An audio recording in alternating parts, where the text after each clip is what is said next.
Wednesday. Welcome to the DunnWisdom Morning Show. This is a space where we provide opportunities for you to get to know entrepreneurs, professionals, and community leaders who are getting it done. Now, it's no accident that most of our guests are women. We are 100% committed to really empowering and uplifting women and girls so that we may continue to impact the world.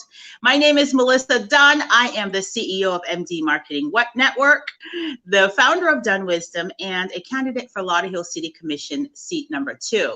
Now, our guest today, not only is she a woman, she is also at the helm taking a very active leadership role in one of Florida's most important organization that is dedicated to empowering women and girls so that they may change the world. She is with the Women's Foundation of Florida. Ladies and gentlemen, I'm going to introduce you this morning to a powerhouse, Miss Takeata King. Oh my gosh. Good morning, Takeata. King Pang. Now, how many times do I speak to you and how many times do I say your name? And you usually always get it right. That's the funny part. I know. Good morning. Welcome to the show. Good morning. Thank you so much for having me. All right. So could you tell us a little bit about yourself and the foundation? Absolutely. So I am a mixed Asian race woman. I've been in Florida most of my life. I pretend I'm a Floridian, even though I was born in New York. And I have worked predominantly in politics, government, and advocacy for most of my career. I came to the Women's Foundation about 4 years ago now in 2017. Or 3 years ago. In 2017, I came on as a volunteer staff person running the foundation and was really excited to come on as full-time paid staff in October of 2019. So clearly 2020 was going to be a big year for us, and it has been, just in a little bit of a different way than we expected. The Women's Foundation it's a really amazing organization because we are volunteer-led. I am one staff person for our organization, but we have so many programs and opportunities that we provide for women and girls to provide education and empowerment opportunities. And the thing that I think is most powerful is that those are all organized and put together by volunteers, by women that are involved with the organization that want to give back. And so without our volunteers, the foundation would be nowhere. So while technically I am the staff person, I could do nothing without the amazing women that make up the Women's Foundation of Florida. We put on different programming around the state, from campaign training and encouraging women to run for office, professional development programs. And then while it is on a little bit of a hiatus, we do a lot of work around STEM for girls in the middle school and high school ages. But in general, the Women's Foundation's goal is anything that's going to empower and educate women and encourage them to be the leaders that we know that they are. Our organization really believes all women are leaders and all leaders lead in different ways. And so it's just finding your leadership style. And that's the thing about the foundation that I love, is the opportunity to work with women and really help them recognize and then realize their leadership potential. Oh, I love that. I'm so happy to have had the privilege and the opportunity to be one of the Women's Foundation of Florida volunteer and actually sit in on, well, actually, you know what, Takeata, I don't know if I told you this, but my decision to run came in part from being in the Women on the Run program for like the whole 2019 season. That's amazing. I love that. You guys kind of planted the seeds as I was in the back listening and helping to organize.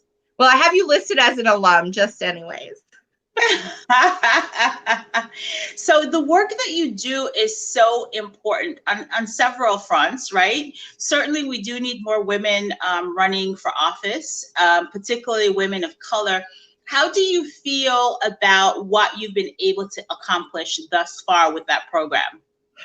It's no secret that Women on the Run is my baby. Of all the programs that we do, I love all of the work from the foundation, but I've always had a passion for politics and government. That is where the bulk of my work experience really falls. And so being able to translate that from running campaigns as a campaign manager and as a consultant to actually encouraging and helping other women run for office, and as you mentioned, especially women of color to run for office, that's the part that I think is just, it fills my cup, right? It makes me feel so blessed to have that opportunity. We're actually gearing up for a second round of Women on the Run. And we did our first round virtually here in 2020. It was the first time we were able to do it, or we did it online due to the pandemic. But we were able to invite women from across the state. We had speakers from across the state. And so really seeing the program open up and grow has been really cool here in 2020. And so for the first time ever, we're actually offering Women on the Run for a second time, starting at the beginning of October. And that information is going to be available on our website and Facebook page in the next week or so. But one of the coolest things I think is that we've seen in Broward especially, but just in the last election, we had about 8 women who've gone through the program in the last 2 years who are either currently running or have recently run for office. And we're also seeing women who are going through the program, running, and now winning. So we have 2 women here in Palm Beach County, one who is a school board member elect, and another who is in her first year as a city councilwoman in the city of Palm Beach Gardens. And so it's just really cool to connect with these powerful, amazing women who come into the program not totally sure if they can do it, and then they leave like, yep, I got this. I can do it. And I love the calls when they're sending me texts or calling and checking in or just asking random questions. It's really cool to be able to be a part of that journey for so many women. One of the ladies that went through in the 2019 cohort won, right? Marie? Yes, Marie Woodson. And the great part is she came into our program saying that was where she was running, that was her seat. Like she owned that community and not owned it, but like believed that was her place. And she put the groundwork in from 2019 and just won a 6-person primary, I believe.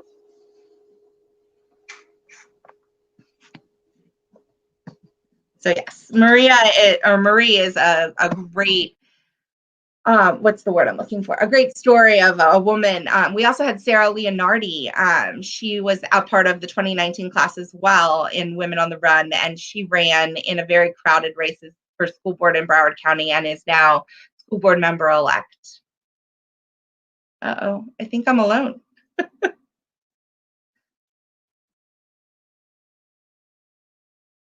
Good morning, Joy. Hi, Georgette. I don't know what's going on, but I'll just keep saying hello.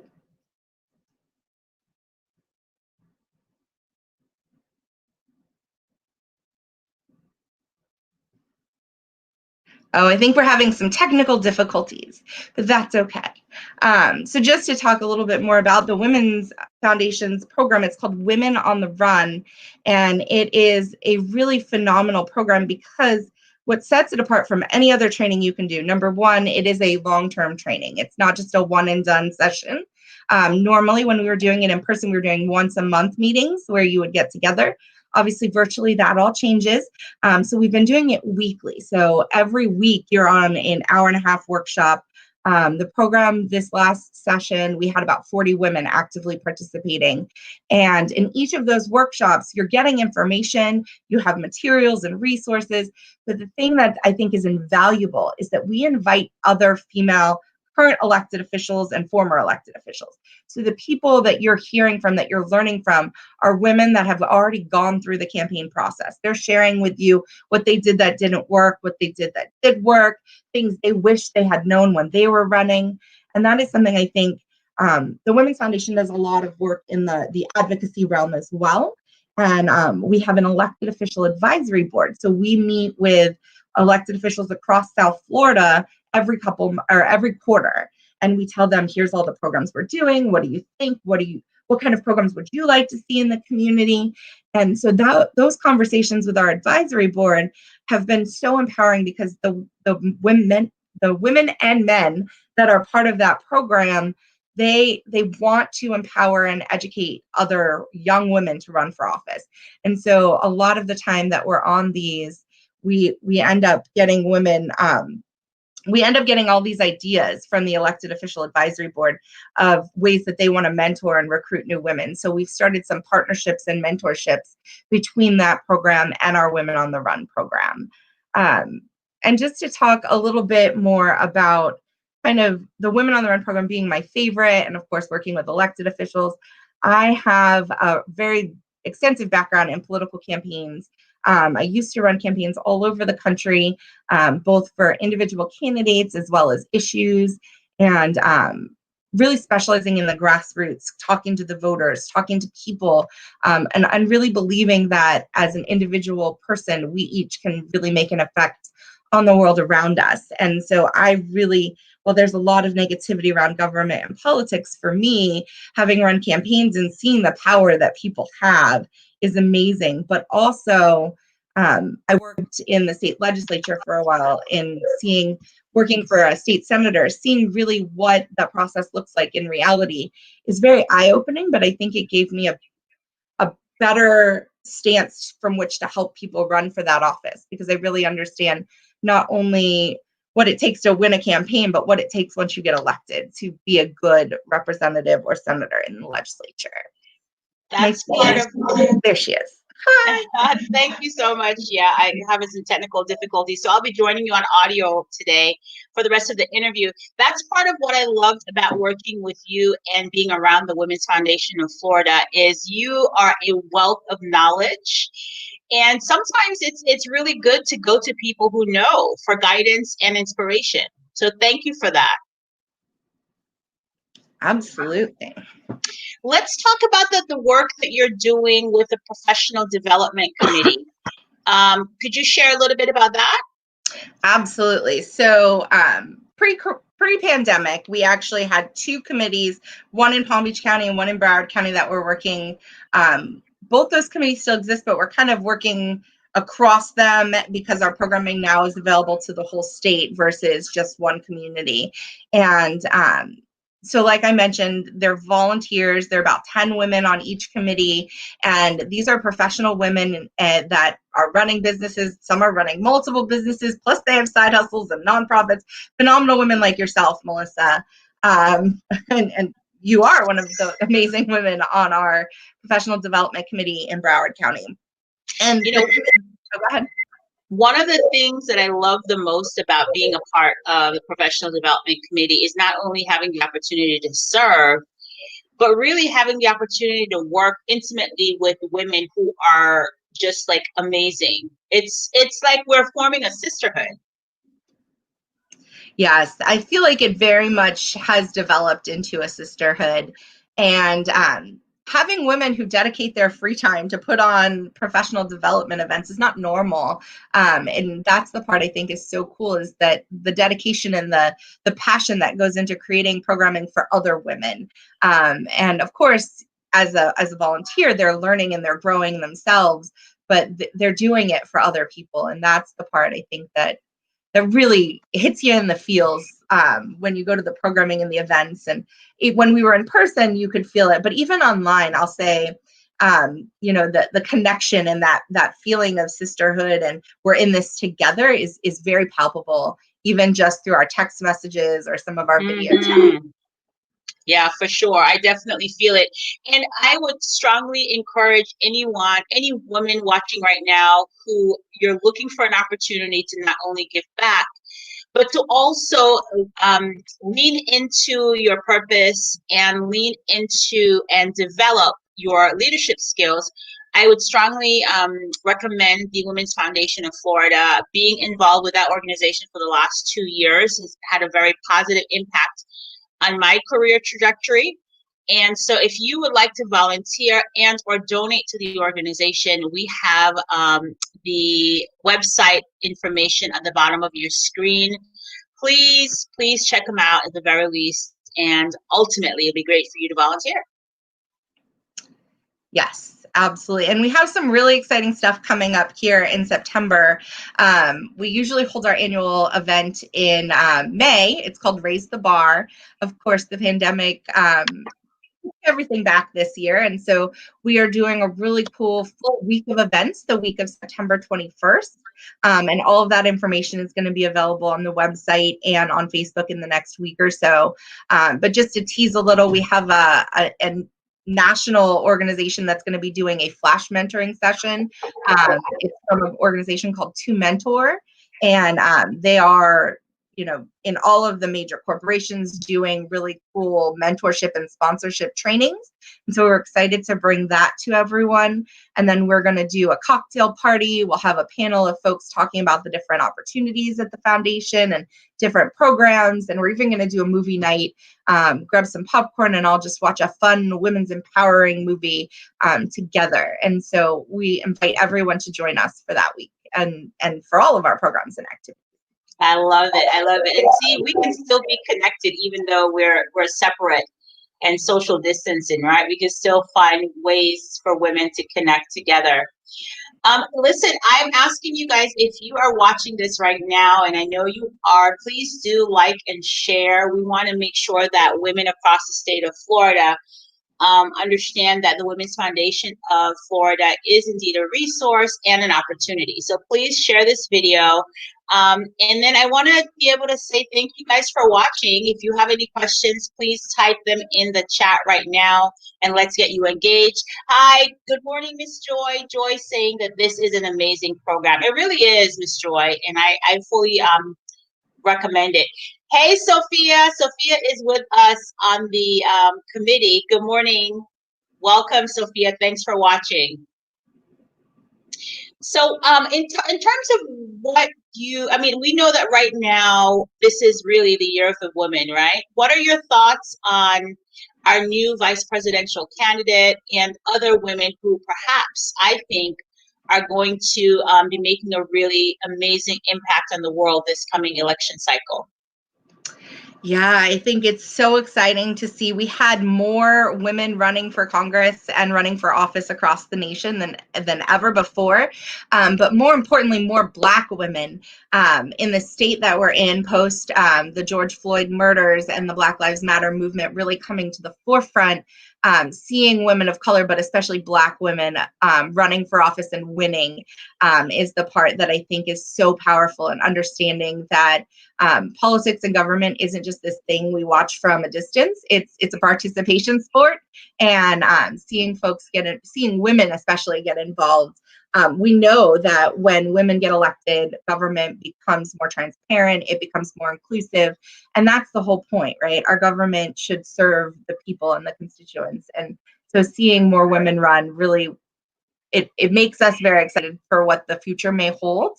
And then, of course, the groundbreaking nomination of Kamala Harris is exciting. When I found out, I literally was on a conference call, but I still screamed and jumped and danced. The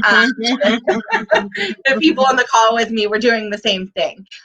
First of all, she's mixed race, which as a mixed Asian person, for me, that's powerful, right? We've had a mixed race president. Now we're going to have a mixed race female vice president, fingers crossed. And then also just that she is so strong and educated, and she doesn't back down. And they tried to use the term ambitious against her, and she didn't let them. She didn't back down at all. She stood for what she believed in. And I think it was really telling during the impeachment trials. At one point, she said to Trump, "Don't worry, I'll be seeing you again," after the trials were wrapping up. And now she is on the ticket opposing him. So that's a really cool. She was just like, "Don't worry, I'm not going anywhere." And so I love it. Things on the way for her, and it's just obviously a first step for a really ambitious, educated, and just overly qualified woman for this position. I'm very excited. Yeah, me too. I am as well. Are there some issues that as women we should be paying attention to? Oh, there's so many issues. I think in our current state, people think, feminist issues, reproductive freedom, which absolutely women should have total autonomy over their own bodies. But I think right now, we need to be looking at the basics, right? We know people are going without food. People are going to be going without housing or electricity. A lot of the electric companies have started turning off power. So in this time of the pandemic and the economic downturn that we are in, we know so many people are unemployed. If you're living in Florida and on unemployment, it's not very helpful. So there's some really basic needs that we as women should be looking out for in terms of other people having, basic necessities. So anywhere that you can donate or step in and help in those arenas, whether it's food distributions or helping people find housing or resources for electricity.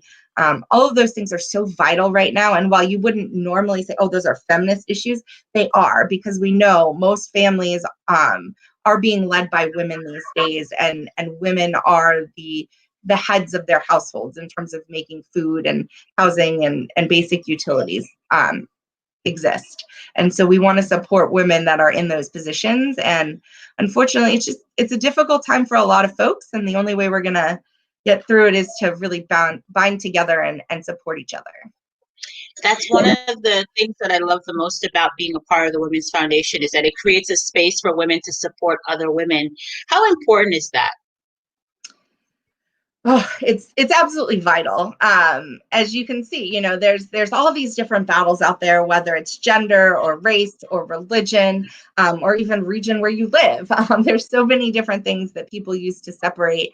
But we as women have always faced an uphill battle in a patriarchy. And so having other women to support you, having a woman that you can call when you're just having a day and you need to vent and say, I give up, I can't do it.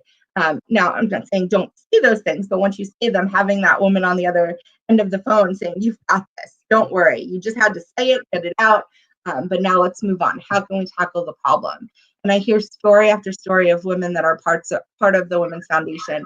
They'll say, oh, I was having a bad day and I called so-and-so, or I was having a bad day and I called this person, and they just lifted me back up. And that's the kind of thing that's the reason that we exist, is to be women, supporting women and helping each other be successful.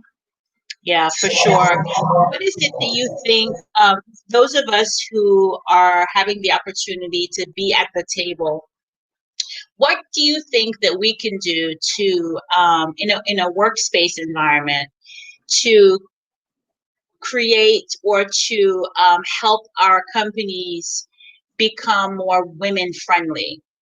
What steps can we as individuals take? What kind of conversations should we be having in our corporate culture? Absolutely. And that's a great question, Melissa. There are so many things. Number one is just to be willing to be open and communicate when there's situations or things that come up that as a woman make you uncomfortable or you feel like that was inappropriate. Obviously not causing a scene necessarily, but going to the people who are in charge, the people who are in power to change the situations, and having those really honest conversations. They're not easy, they're not comfortable, but it's important. And I'll share an example. We have a woman that was part of our professional development committee. She's in a very male-dominated science field, and she was feeling very much like it was an unfriendly work environment for women. And she did very difficult task of going to her supervisor and having that conversation. And she came out of it actually feeling more empowered, because her supervisor was like, wow, I wasn't aware, I'm a man. I didn't know that that's what this was like. So what steps do you recommend we take? And so together they were able to form a women's leadership program at a very large corporation where she worked. And they started doing education not only for their male counterparts, but education and empowerment for the females in the organization. And she says that they've made huge inroads, and she feels much safer and much more comfortable in her place of work, whereas before it wasn't necessarily that way. So I think, and she does credit her work on the professional development committee, because before she got involved, she was one of those people who didn't like to speak in public, who never wanted to create waves, but she took that opportunity as a very quiet person to go and have a conversation, and is now leading that women's leadership organization across the whole nation for her company or her corporation. Wow, that's really powerful. Sometimes I find that if you're willing to just speak up for yourself and share your own story, then there are probably other women who are feeling and experiencing what you are.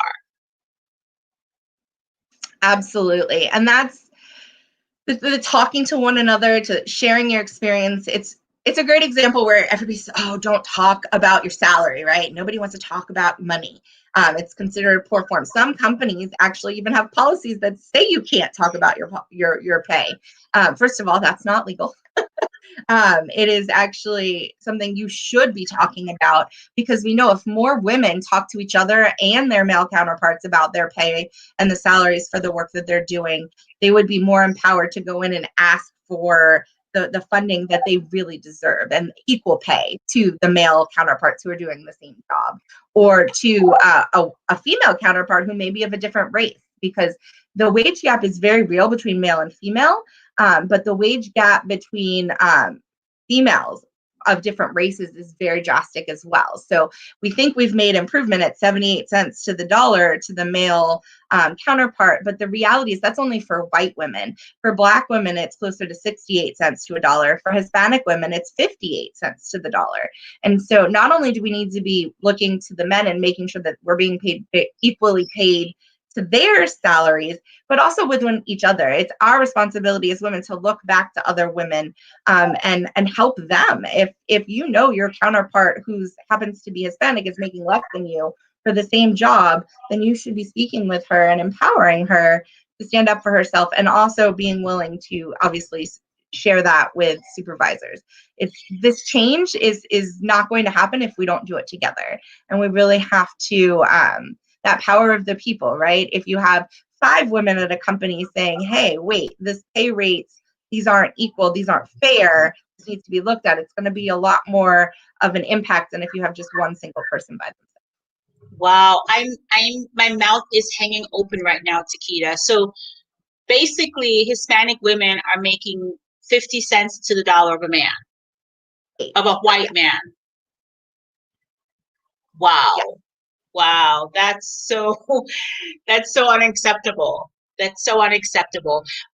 So what I'm hearing you say, the recommendation is for us to talk to each other, and then for us to perhaps collaborate and talk to our employers to let them know how we feel about what's happening in the workspace. Is that correct? Absolutely. Whether it's going to your direct supervisor or going to someone in HR, there are, that's the human resources department is there for these type of situations.